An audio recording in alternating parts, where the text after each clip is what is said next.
Welcome to the channel, guys. I figured I would bring you along with me as I do some research. I usually do research around relationships all the time. If you hear in my background, I got my kids playing in the background.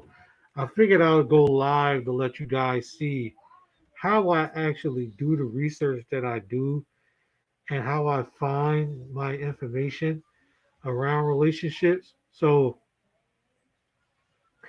I'll do this probably once or twice a month, and we'll call it Research Sundays. So let's get into the screen that I'm sharing. So what are we researching? How did the conversation around relationships change over the years? You see, back in the day, the conversations around relationships were not solely based on trying to figure out if women were for the streets or trying to figure out how large their body count is or worrying about their body count. A lot of people who give you guys what they give you on social media, they don't do no research. They just want to force feed you what may seem relevant at the time in order to make themselves some money. What I want to do with Research Sundays is I want to actually bring you guys closer to understanding the things that are surrounding relationships. And hopefully, this can last for a little while. I'm gonna try not to show too much of what would get these lives taken down or a copyright strike against these lives, because I want this to be something that I could share on the channel with you guys going forward, and we can all sit and, if you mind, sitting in this live and just doing a little bit of research with me as I check some things out. Again, excuse me that I don't have the camera on. Um, I'm not in my office right now, so I don't have my camera on, but I definitely wanted to share my screen with you guys. Hold on.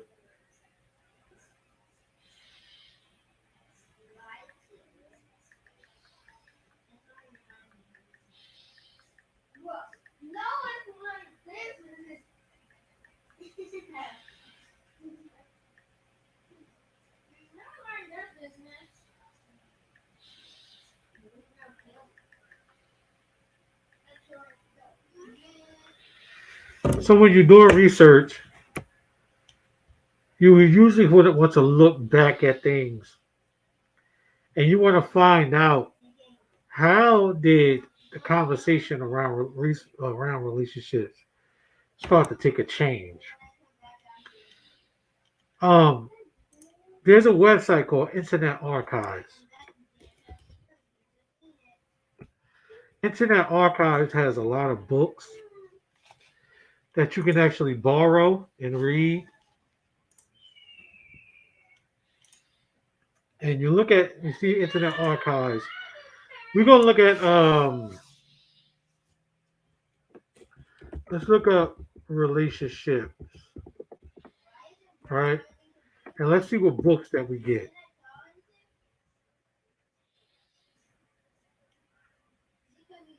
What books do they have available for us to look at? Letting Go, The Pathway to Surrender. This book was written in 1927. Now, when you look at consciousness, human behavior,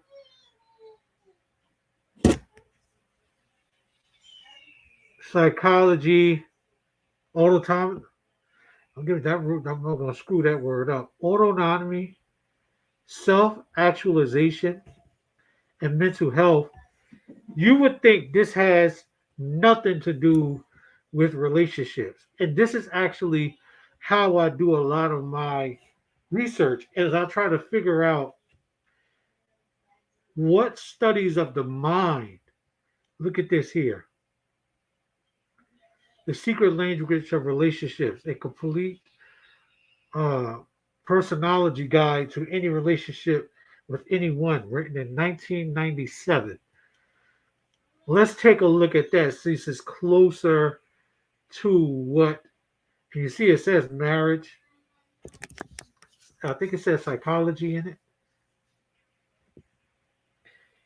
The marriage, the secret language of relationships. I believe it says, okay, love, marriage, astrology, and psychology.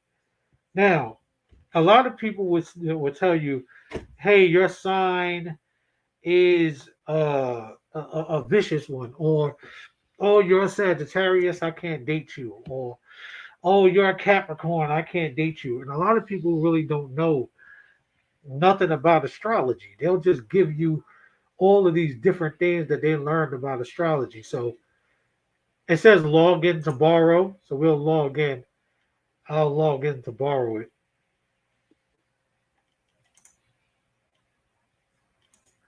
Log in as the Purple Pill Perspective. And we're going to borrow it for an hour just so we can look at it. I can actually borrow it for 14 days.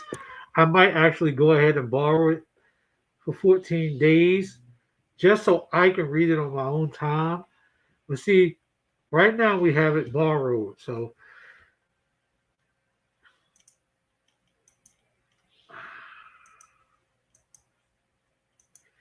1997, you got to think the conversation around relationships was definitely different then.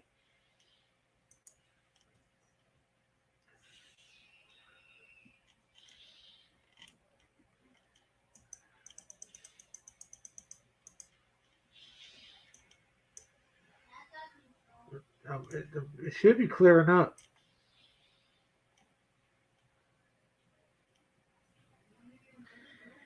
There we go.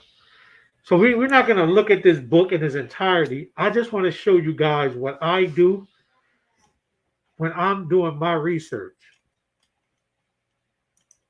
I would usually listen to the introduction and see what the introduction has to say. And then I would read the book itself.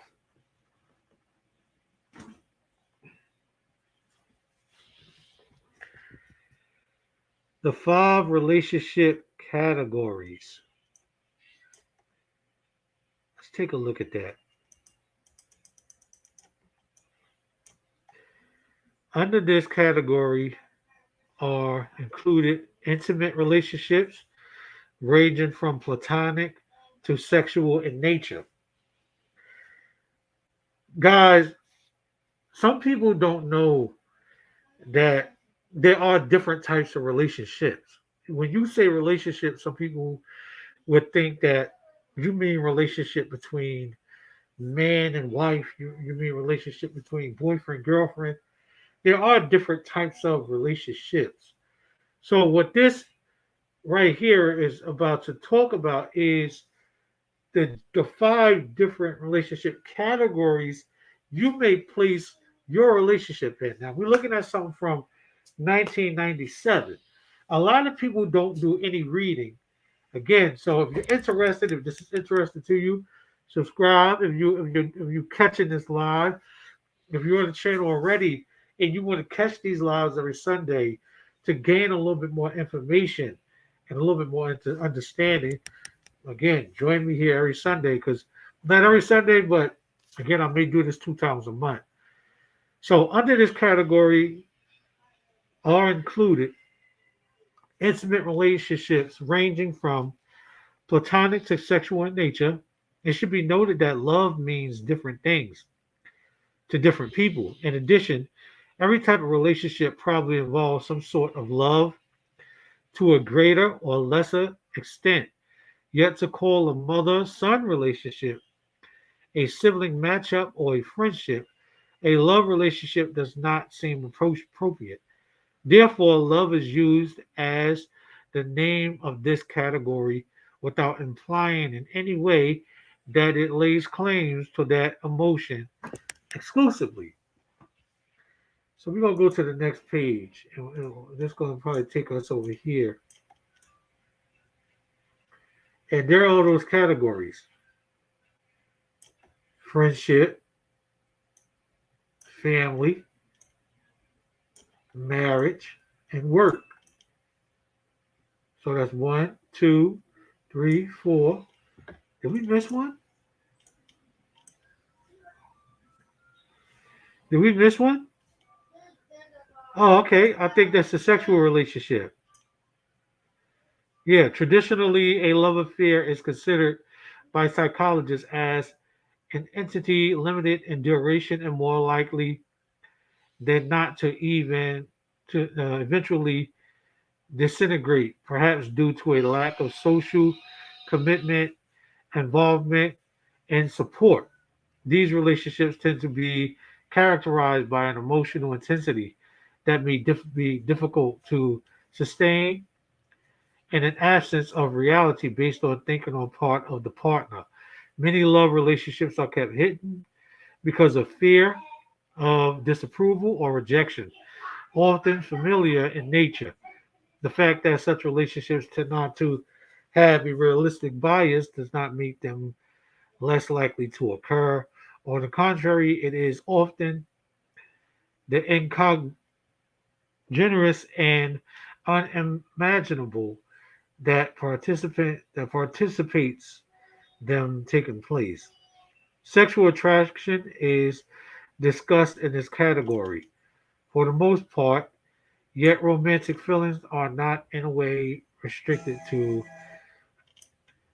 the erotic, and some romantic can manifest itself in many of the personality combinations that have little to do with physicality. Physicality, guys. Excuse me if I'm reading some of these words wrong. Don't jump off the line. Damn, he can't read with his dumb ass. The what we're looking at here, we're not going to do too much reading because I know reading is boring to some people.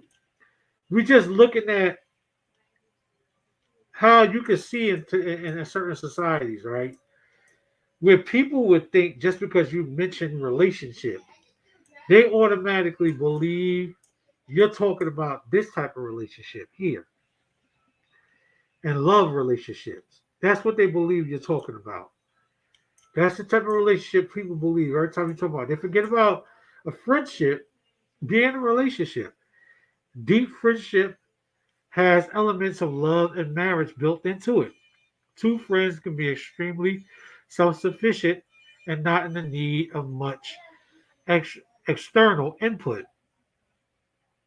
Should such friends also be engaged in personal ventures with each other? So basically, let's think about friends with benefits. Um, when you put friends and benefits in the same category, you're no longer in a friendship, you're in this type of relationship here. So you want to stay in this stratosphere of a friendship. You don't want to mix things up. See, the secret of language and relationship does and is best to alert the reader to certain combinations that can prove highly beneficial in the sphere of a friendship, and others that, although attractive, has best not been developed. Um, this doesn't give you much, but I'm sure this book gets a little deeper into friendships. And then you see you got family here, you know, your family, your mother, your father, uncles, sisters, brothers, where have you. That's a relationship too. Then you have your marriage, which is considered another relationship, and then you have your work relationship. You know, some people may say I got a work husband or something like that. You're putting this relationship here. Most work relationships are fortuitous. Two individuals are thrown together in an office or other work unit and have to make the best of it. However, it may be usual for personal officers to check both the secret language of birthdays and the secret language of relationships for a quick hit on whether two people have compatible personalities. In the work category, the secret language of relationships considers co-workers, boss employee, peers, administrative colleagues, boss partners, entrepreneurs, and freelancers as categories worthy of special recommendation or warning. Also, certain work relationships are more likely to develop into productive friendships than others. Um, Hold on, guys.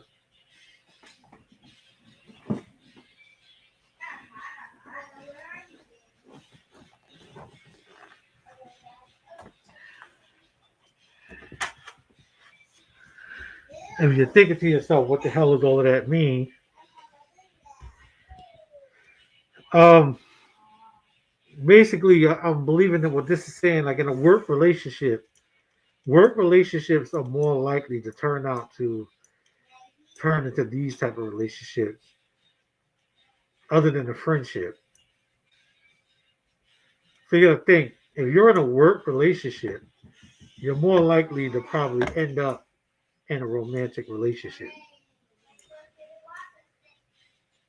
Keys to a good, lasting relationship.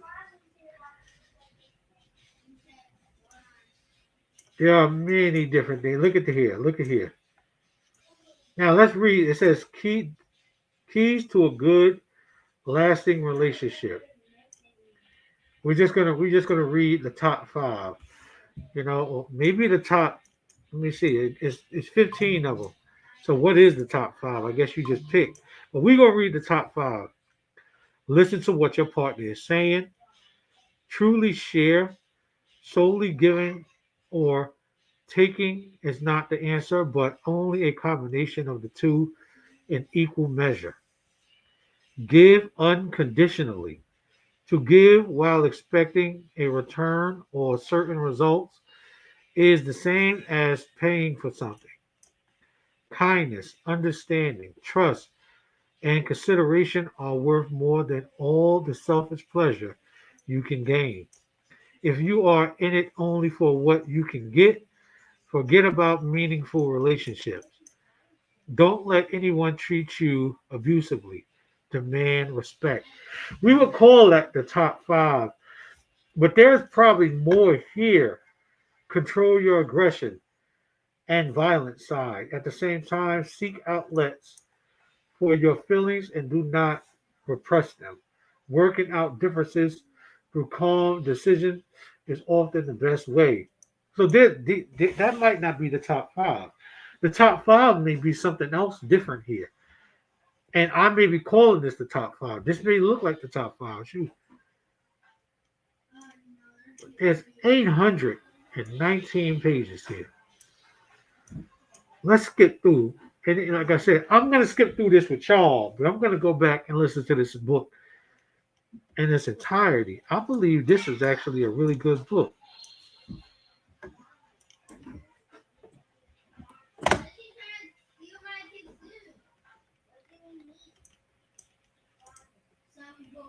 Yeah, this is a good book.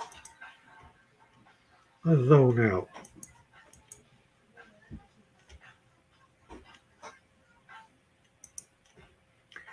The Grand Cycle of Life.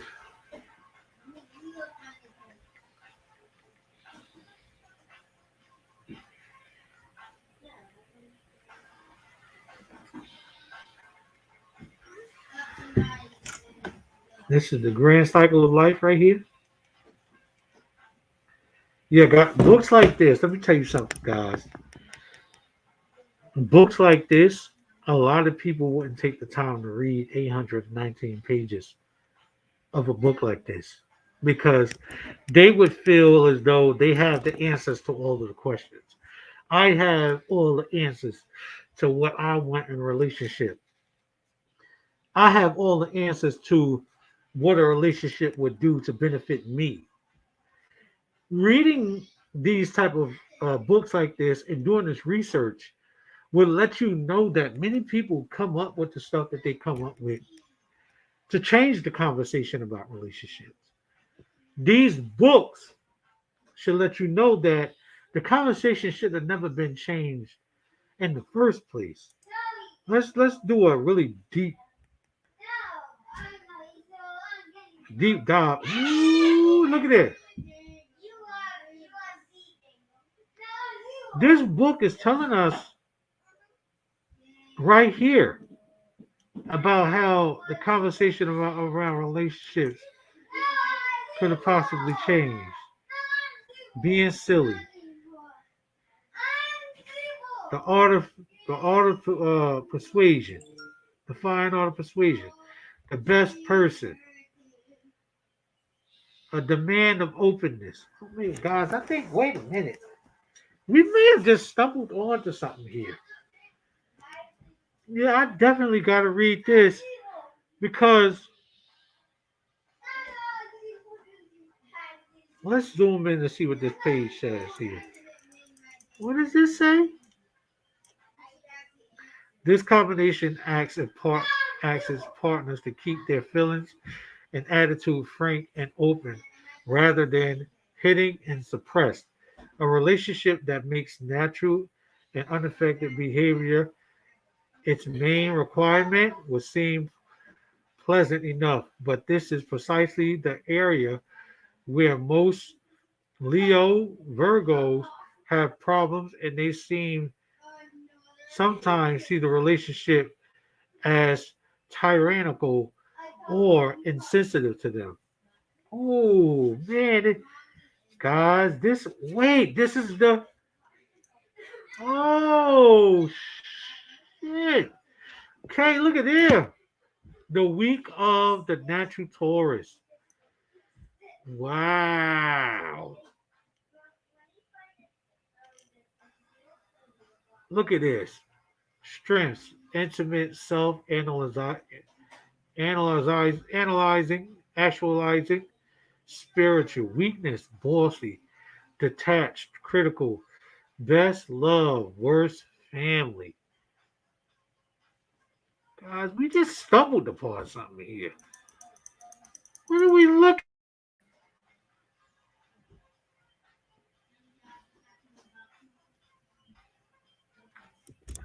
Maybe I shouldn't rush too far ahead. Well, let's go back for a little bit.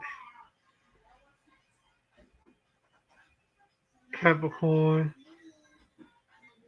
Relationship guide for Capricorn, Aquarius.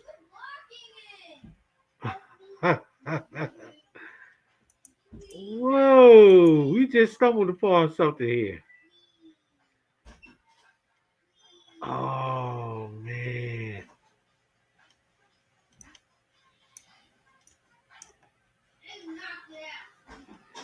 Yeah, let's go back to the beginning. Maybe we shouldn't have went so far ahead. Look at this.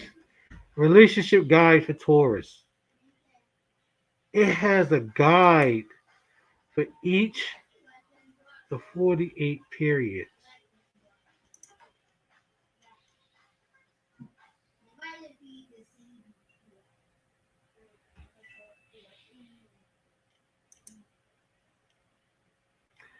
So we was just right here.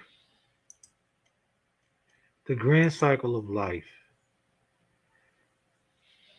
Yeah, guys, again, if you want to get this book, you read it for free.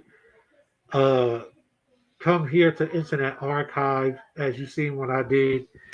You can borrow this book for up to 14 days and you can listen to it. You don't actually even have to read it. Like you just click here and watch this. All of life can be conceived symbolically as one grand cycle. By analogy, three important areas can be studied and compared within a circular framework: human life, nature, astrology. For humans, the circle may represent a lifetime, from birth to Guys, death. For nature, the inexorable succession of the seasons through a year. In astrology, hold on, guys. What I'm gonna do for you, I got a couple of things I gotta take care of. What I'm gonna do, I'm gonna let this play through as I'll get done with doing what I'm going to do. Because this is very important. This Research Sunday, I'm telling you guys, these Research Sundays may become a very important thing I do on the channel here because I'm doing research for myself and doing research for myself. I'm also doing research. I'm having you do research too. And if you care to do research, welcome. If you want to read along with this is the closest that I could get it, I believe. Yeah.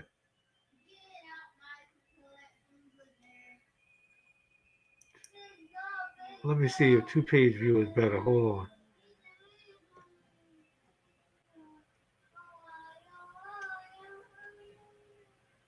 Yeah. This should be good. Let me zoom out a little bit.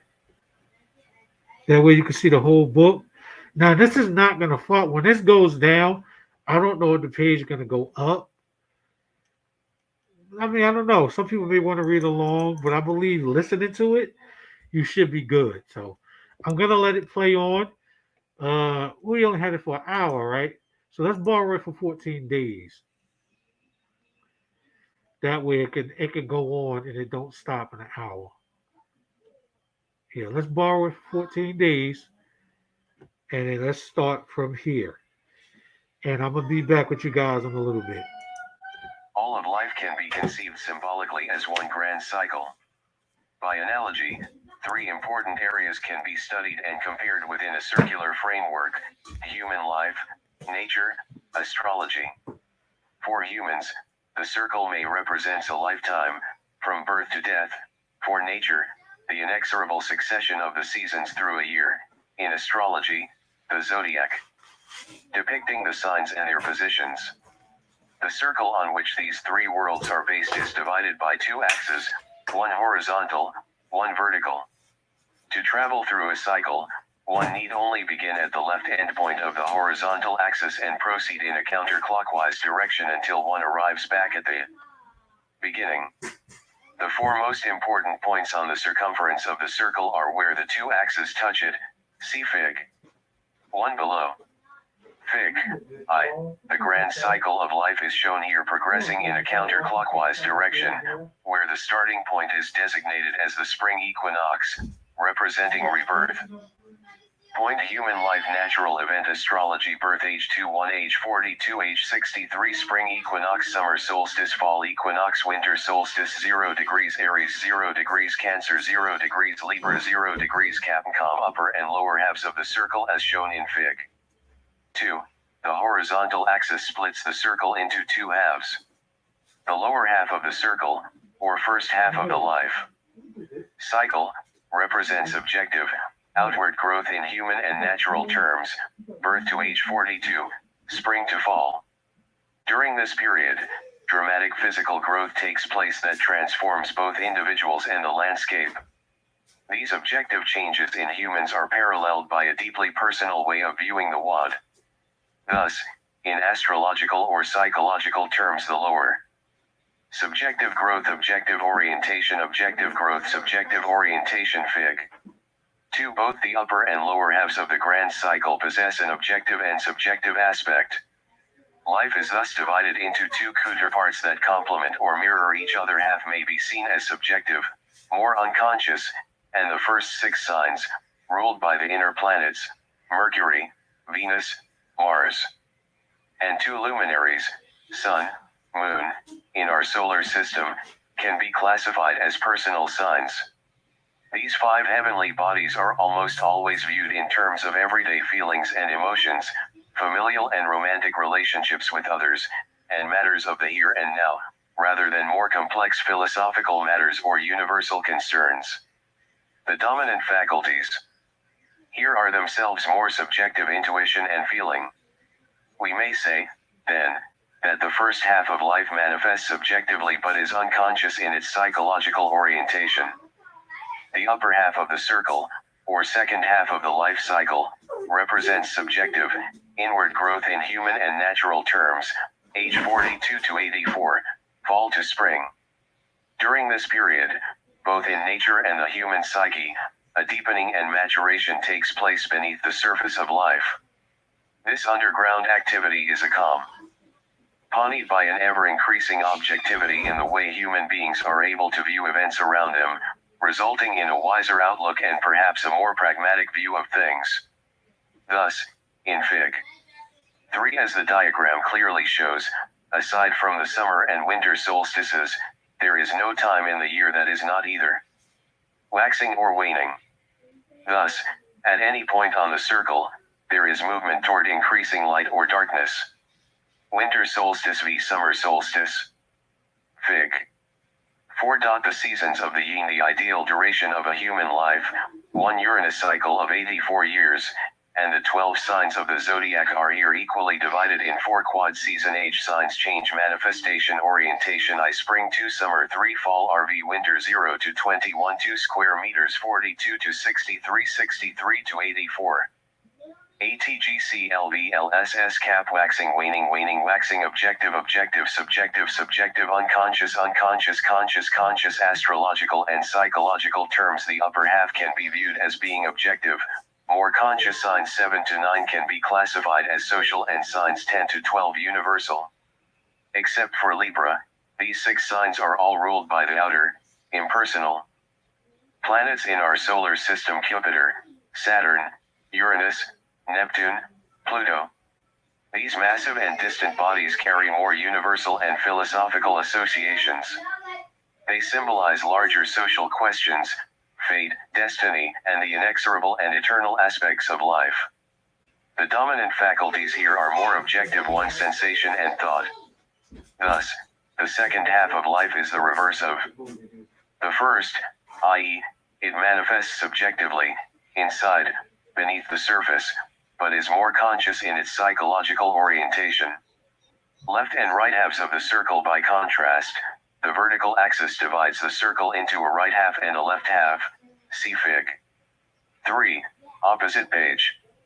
The left-hand side of the zodiac wheel, from Capricorn to Cancer, represents waxing. During the seasons winter and spring, the days get progressively longer. The right-hand side, from Cancer to Capricorn, represents waning. As we pass through the seasons summer and fall, the days get ever shorter. Since the points of summer and winter solstices are at the ends of this vertical axis, they show the maximum polarity: long day, short night, June 21, and short day, long night, December 21. In the Slashsping, the Book of Changes, these extremes or poles represent the most yang and yin points of the year, respectively. The equinoxes, on the other hand, mark points of maximum movement either toward March 21, or away from September 23, the sun, and demonstrate a perfect day-night balance.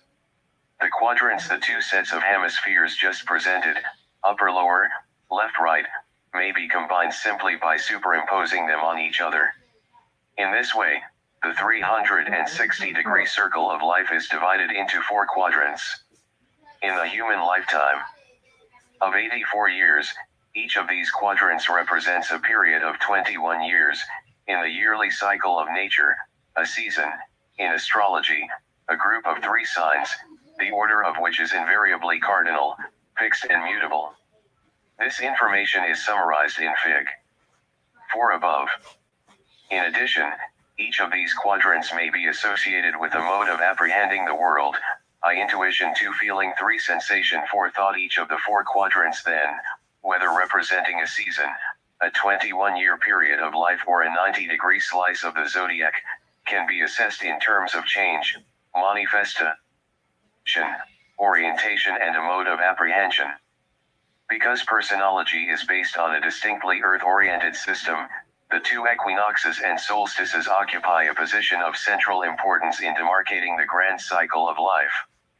In this respect, the traditional heavenly-oriented astrological view is given a shift of emphasis to the here and now of our daily life, the eternal cyclical progression of the seasons and life periods, the rhythms of existence which we experience year after year on our home planet. 48 periods and cusps. Personology divides the year into 48 periods, each associated with distinct personality characteristics typical of people born during these periods. The essence of these traits is represented by the name of each period. Personology's 48 periods and their names are listed here.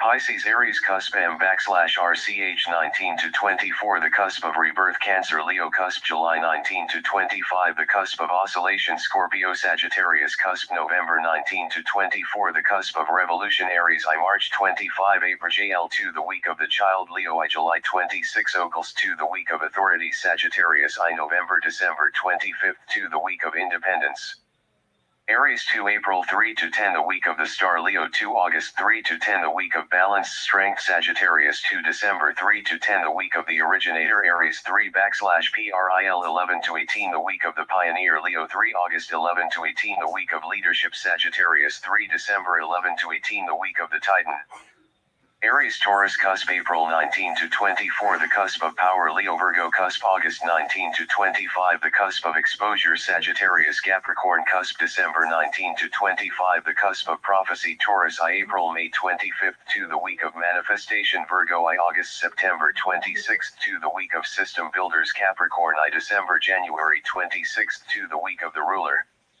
Taurus 2 May 3 to 10 the week of the teacher Virgo 2 September 3 to 10 the week of the enigma Capricorn 2 January 3 to 9 the week of determination Taurus 3 May 11 to 18 the week of the natural Virgo 3 September 11 to 18 the week of the literalist Capricorn 3 January 10 to 16 the week of dominance Taurus Gemini cusp May 19 to 24 the cusp of energy Virgo Libra cusp September 19 to 24 the cusp of beauty Capricorn Aquarius cusp J/January 17 to 22 the cusp of mystery and imagination Gemini I May 25 Junf 2 the week of freedom Libra I September October 25 to the week of the perfectionist Aquarius I January 23 to 30 the week of genius Gemini 2 June 3 to 10 the week of new language Libra 2 October 3 to 10 the week of society Aquarius 2 January 31 February /RI 7 the week of youth and ease Gemini 3 June 11 to 18 the week of the seeker Libra 3 October 11 to 18 the week of theater Aquarius 3 February 8 to 15 the week of acceptance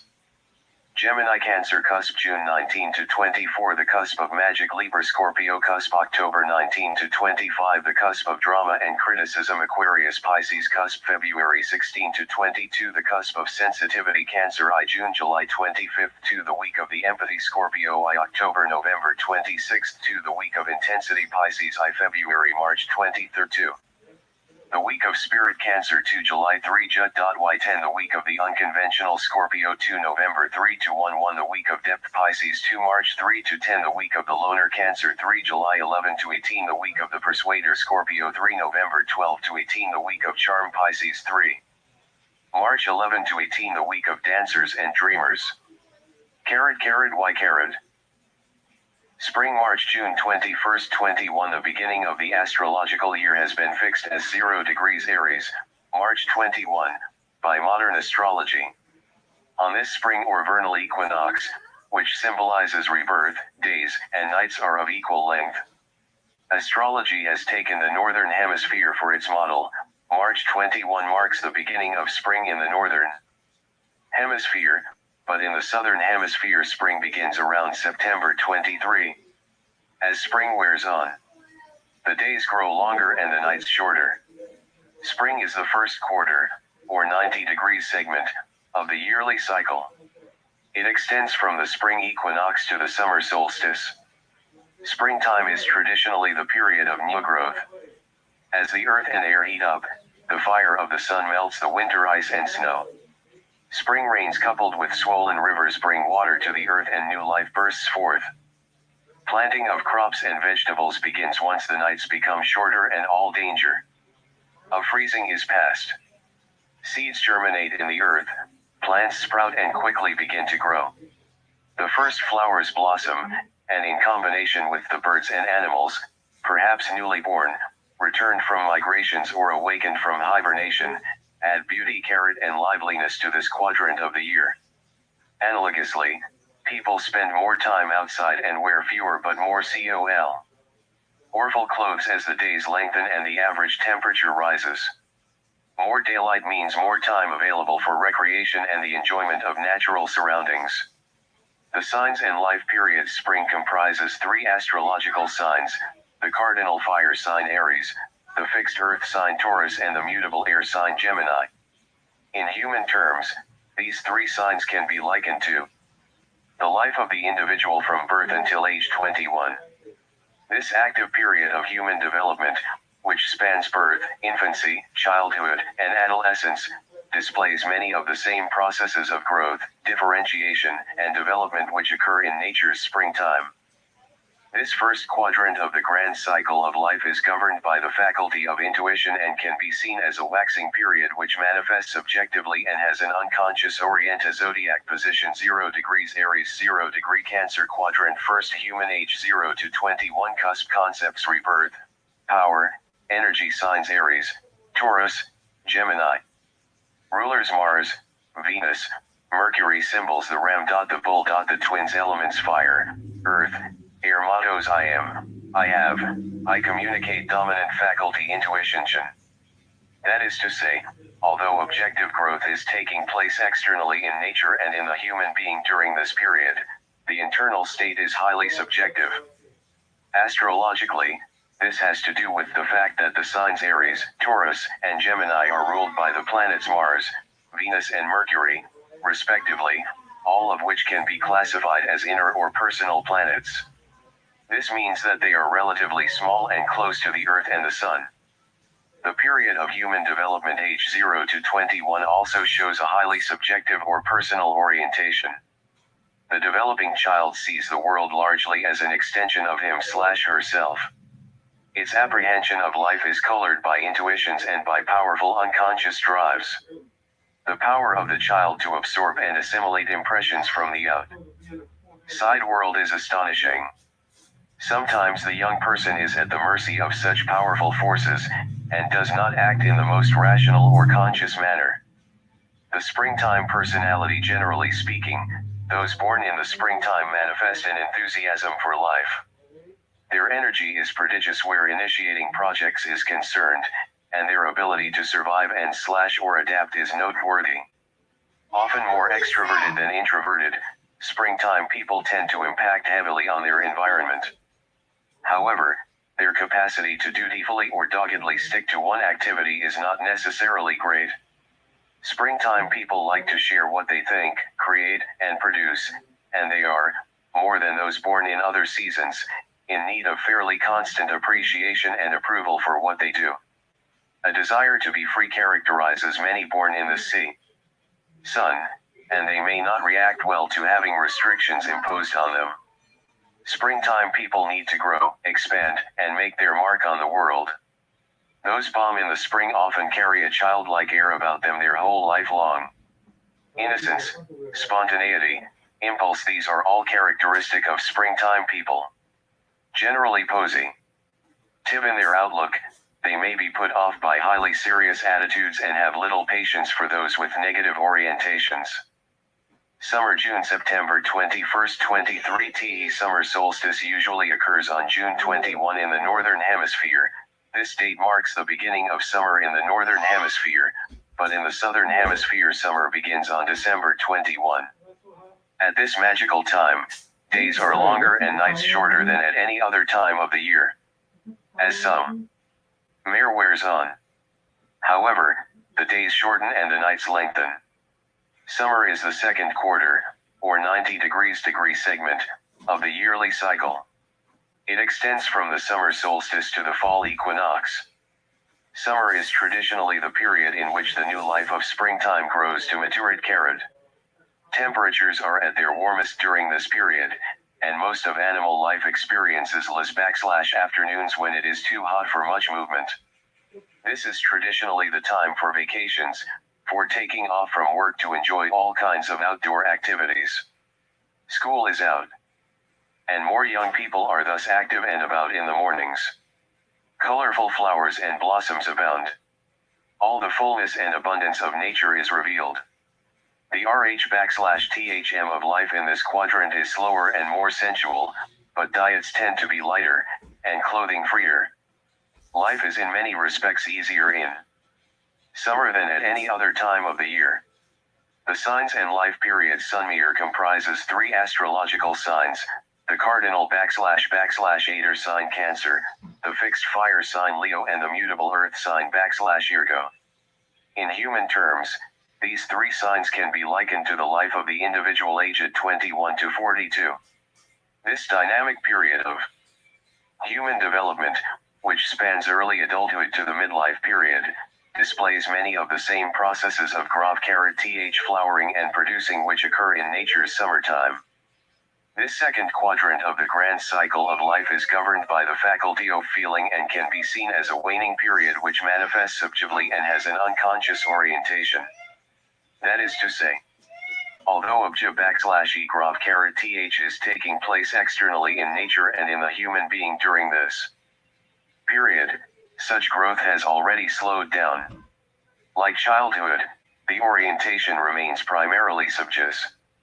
Zodla.c position 0 Cancer O Libra Chu.adren second HUNL / NH 21 to 42 cusp concepts magic, oscillation, exposure signs Cancer, Leo, Virgo Roxers the moon. The sun, Mercury symbols the crab, the lion.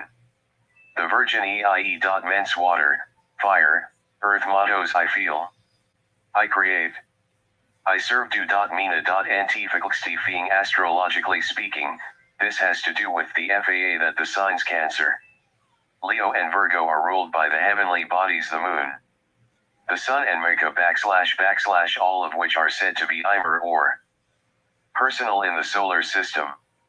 This means that they are relatively close to the Earth and take approximate 1 month, for the moon, and 1 year, for the sun and Mercury, to travel around the zodiac. Like childhood and adolescence, the period of human development age 21-42 is highly personal in outlook, but much objectivity and acquired wisdom has also manifested. The maturing adult is able to discriminate between his / her internal self and the outside world.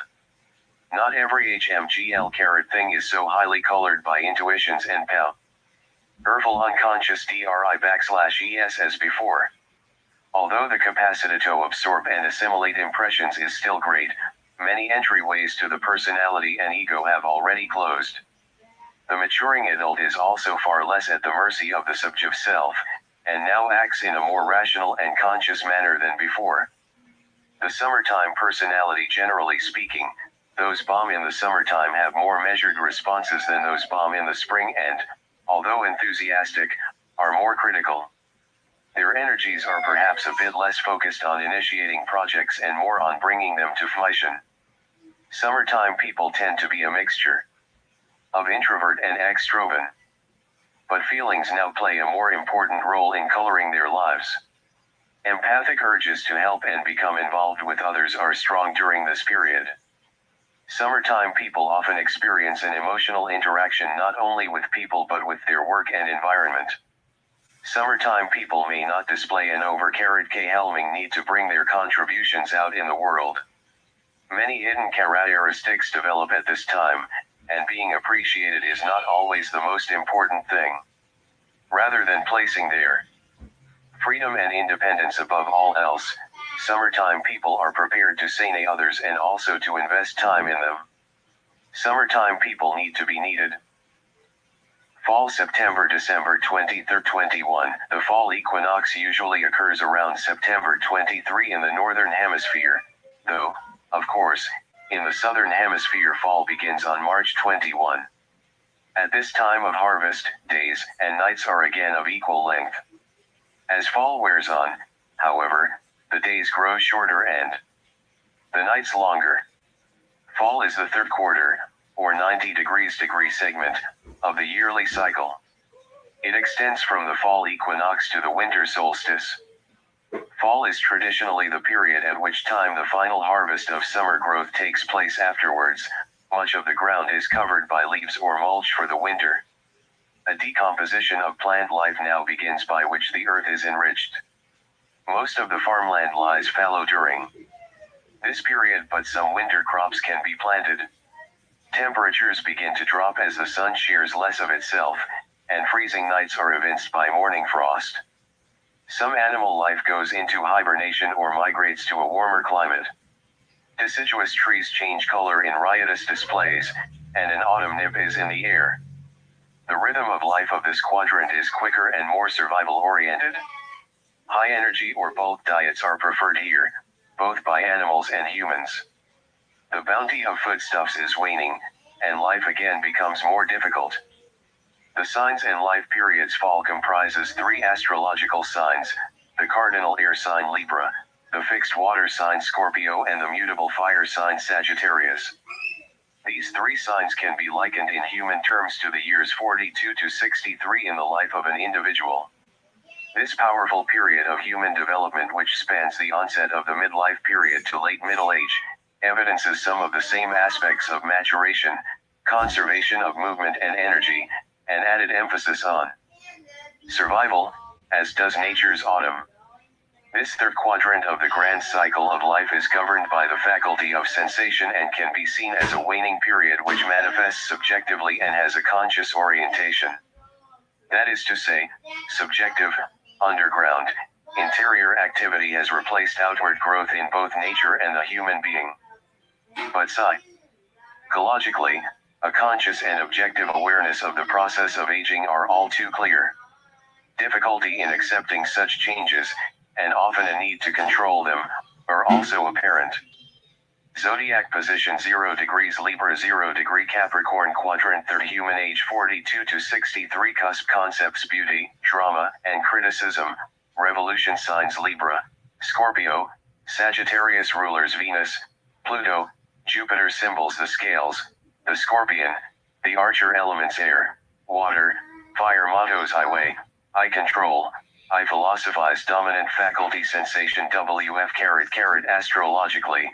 This is related to the fact that the signs Libra, Scorpio, and Sagittarius are ruled by the heavenly bodies Venus, Pluto, and Jupiter, the last 2 of which are outer, universal planets.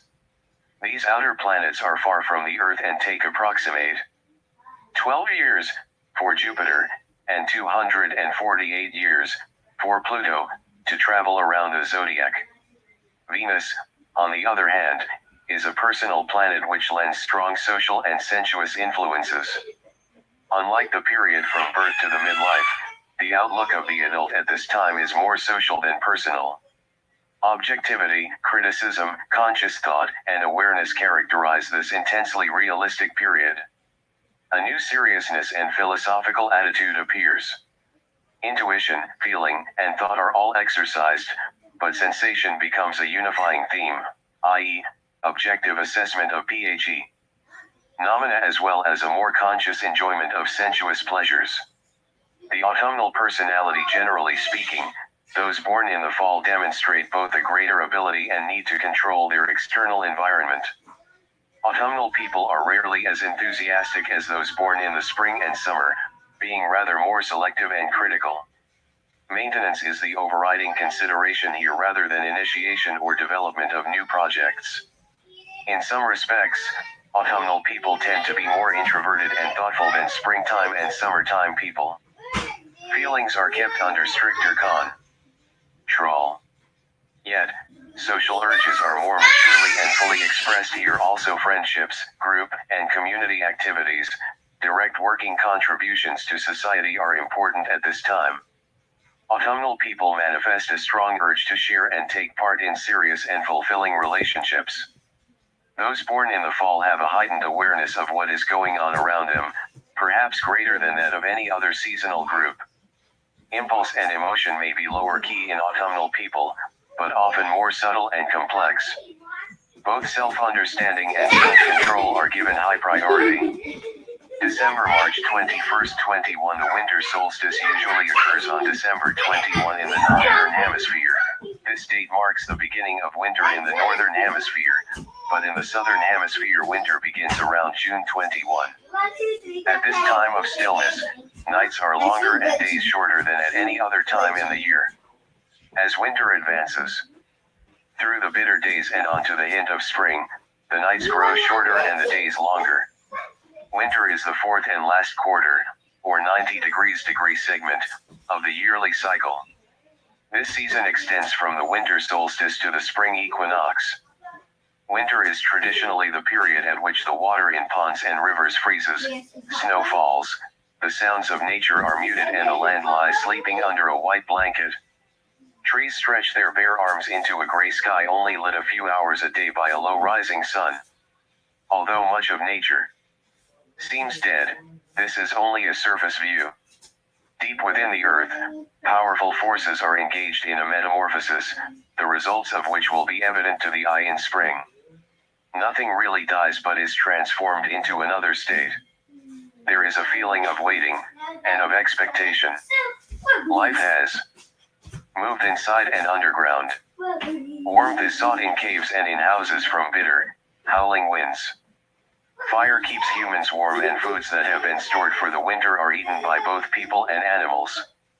The signs and life periods. Winter comprises 3 astrological signs: the cardinal earth sign Capricorn, the fixed air sign Aquarius, and the mutable water sign Pisces.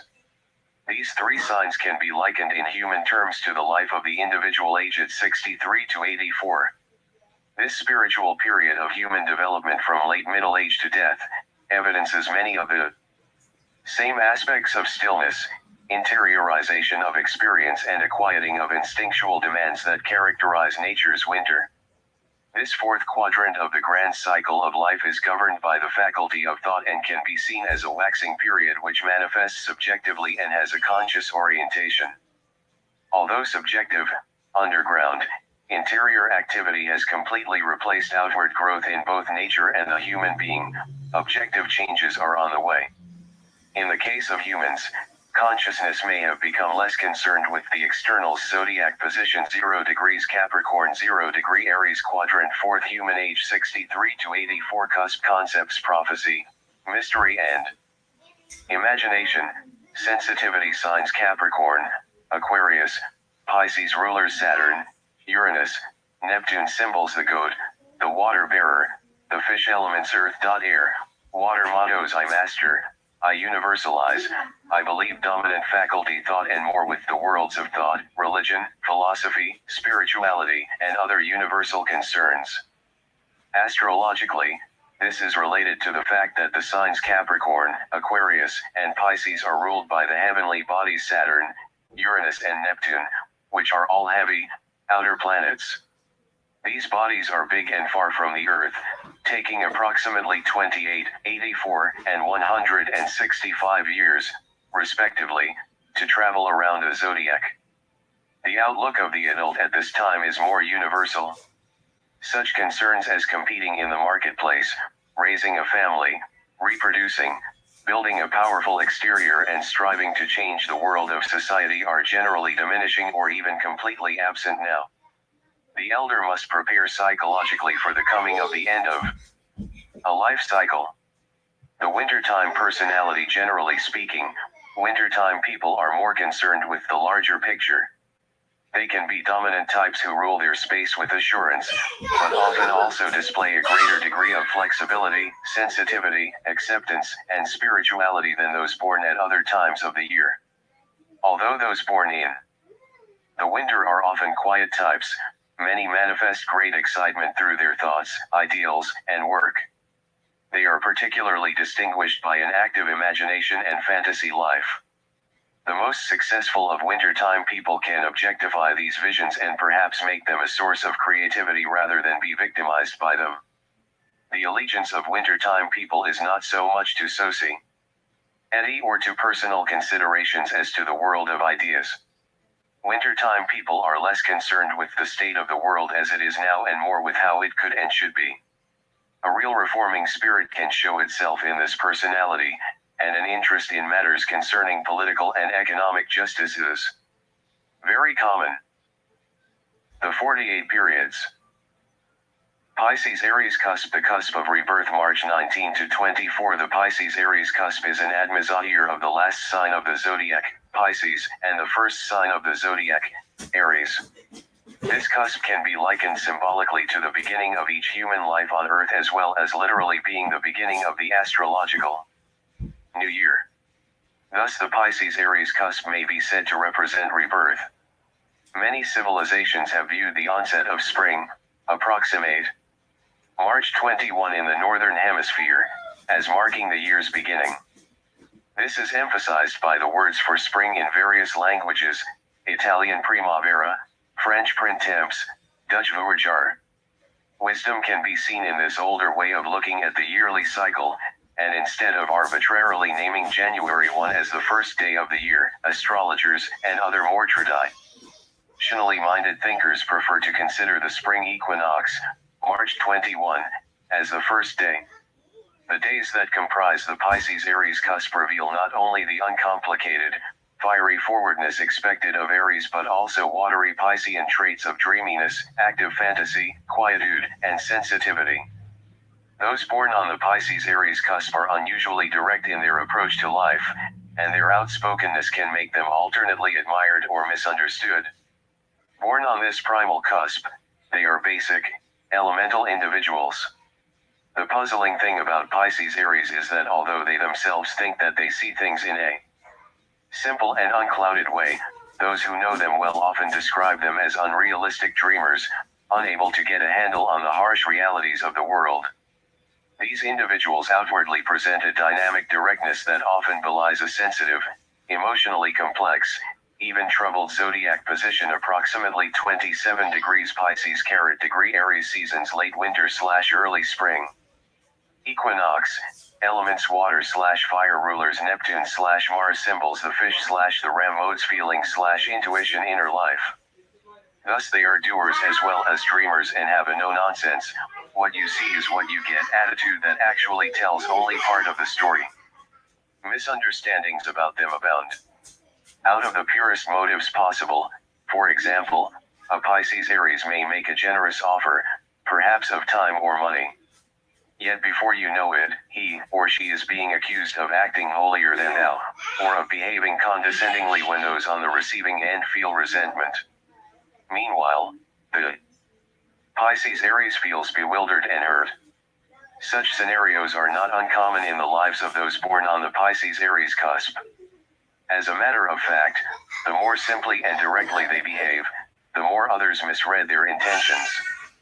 This directness of Pisces-Aries people inevitably arouses antagonism.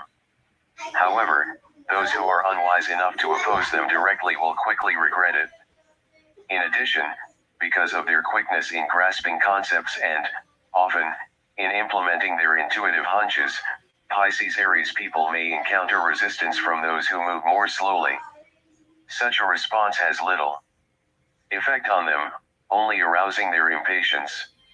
Thus, particularly in group endeavors, they must learn to curb their impetuosity, to listen to the often helpful suggestions of others, to slow their tempo and come into sync with the group rhythm.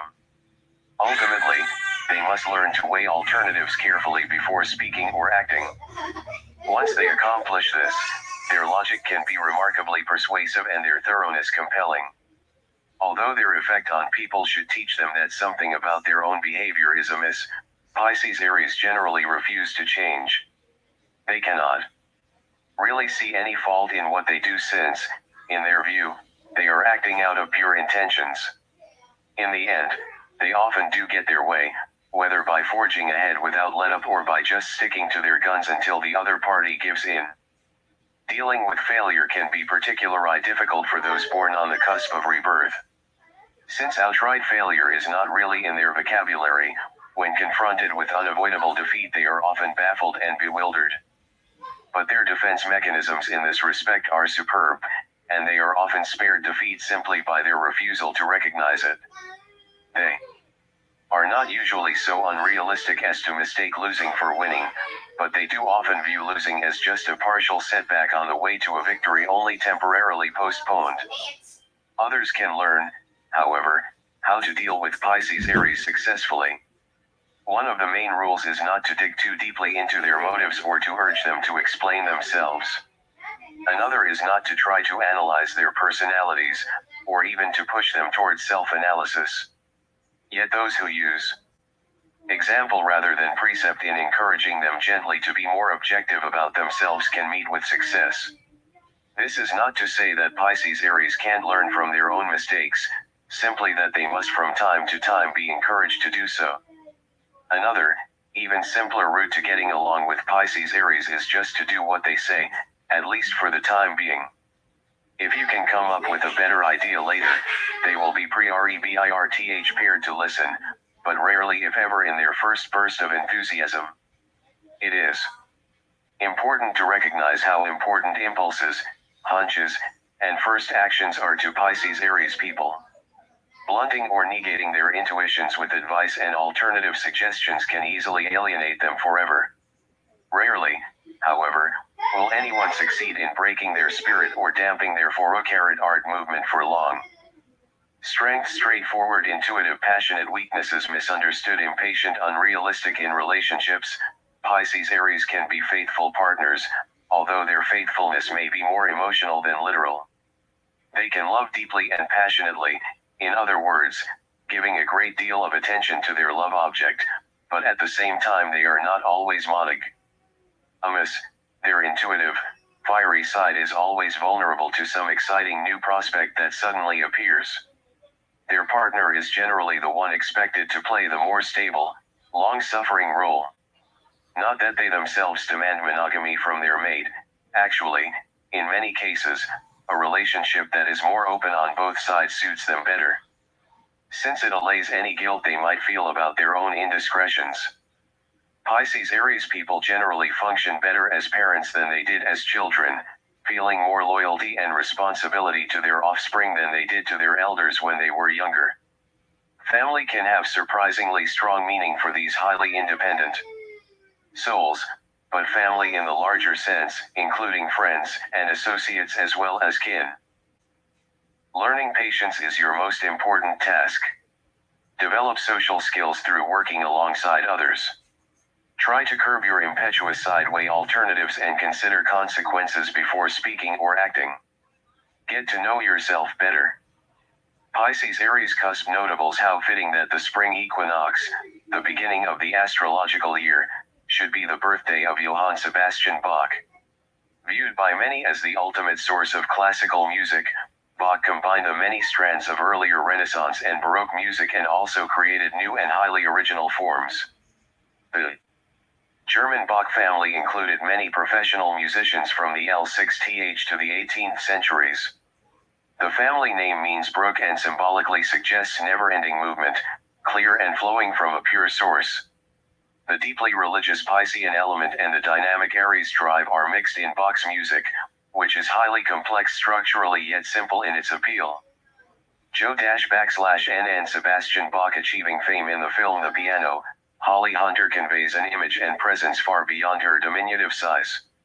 She typifies an indomitable spirit and refusal to be slowed down that are characteristic of those born on the Pisces Aries cusp.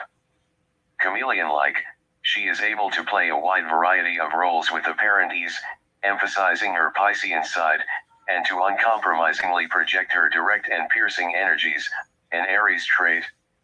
She can also portray a character who acts straightforward but is hard to read, typical traits of those born on the cusp of rebirth. Few birth images in film match that of Holly in The Piano, when she frees herself underwater from her parlor grand and rises to the surface to be reborn. Holly Hunter Brooklynite Spike Lee burst onto the film scene after his graduation from NYU Film School. Like others born on the Pisces Aries cusp, Lee has been both a dreamer and a doer, often misunderstood. He has done more than any other director to present the modern African American experience in an uncompromising fashion. In Do the Right Thing and Malcolm X, Lee's unique mix of politics and history promoted a more aware spirit in American cinema. His films aim for clarity with sharp and uncompromising accents, revealing an underlying sensitivity, which are all characteristic of those born on the cusp of rebirth. Spike Lee, Moore, Pisces Aries, Stephen Sondheim, Matthew Broderick, Pamela Harriman, Pat Riley, Gary Oldman, Glenn Close, Andrew Lloyd Webber, Joan Crawford, William Shatner, Bruce Willis, Ingrid Christensen, Akira Kurosawa, Chaka Khan, Moses Malone, William Jennings Bryan, Serge Diaghilev, Philip Roth, Ruth Page, George Benson, Ursula Andress, B.F. Skinner, Jesus Alou, Linda Burt Johnson, Pat Bradley, Fanny Farmer, Wyatt Earp, Werner von Braun, Steve McQueen, Clyde Barrow, Wilhelm Reich. March 19 to 24 One Relationship Guide for Pisces Aries Cusp for All Relationships Page Locator 0. Happy Face, TJLM Pisces Aries Cusp March 19 to 24 Soulful Flame 214 Aries I March April 25th to Passionate Innocence 214 FB B Aries 2 April 3 to 10 Seething Cauldron 215 K I Aries 3 April 11 to 18 Comic Relief 215 Aries Taurus Cusp April 19 to 24 Star Wars 216 B Okay, guys. Taurus I April May 25th to Good Tasting Medicine 216 S V H P Taurus. Okay, guys. So I had to go ahead and stop that. I don't want to upload too much more of this book because again, I don't. You can't actually put these entire books online. I just wanted to give you guys a little bit while I was actually doing some things. So I'm gonna actually get off of here, off this right here.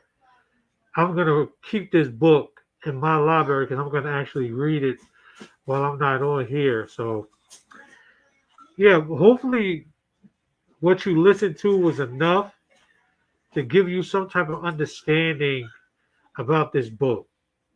Again, the name of this book, if you want to read it too, it's called The Secret Language of Relationships. It's written by Gary Goldschneider. I think that's his name. Don't quote me on that.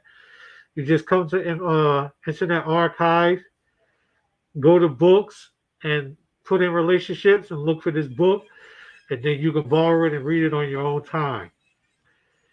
So, with that said, we're going to go ahead and conclude this episode of Research Sundays. I believe some very important information and very interesting information was shared here today. So if you have not seen this entire live, go back and rewatch it again. Go back and rewatch this live again if you haven't watched it. I've been live for an hour and 12 minutes. So you can watch the live in its entirety and learn a lot more about that book. Learn a lot more about what I spoke here about. And we'll be back next Sunday to do some more research because, again, I think this is something important that I could share with you guys as I do my research, bring you along to see the research that I do to understand things the way that I understand them. So hopefully somewhere in this live, you gain some type of understanding. And guys, we're going to go ahead and end it here. So you guys have a great rest of your Sunday, and I'm going to catch you next Sunday as we do some more research into how the conversation around relationships have changed. Peace out.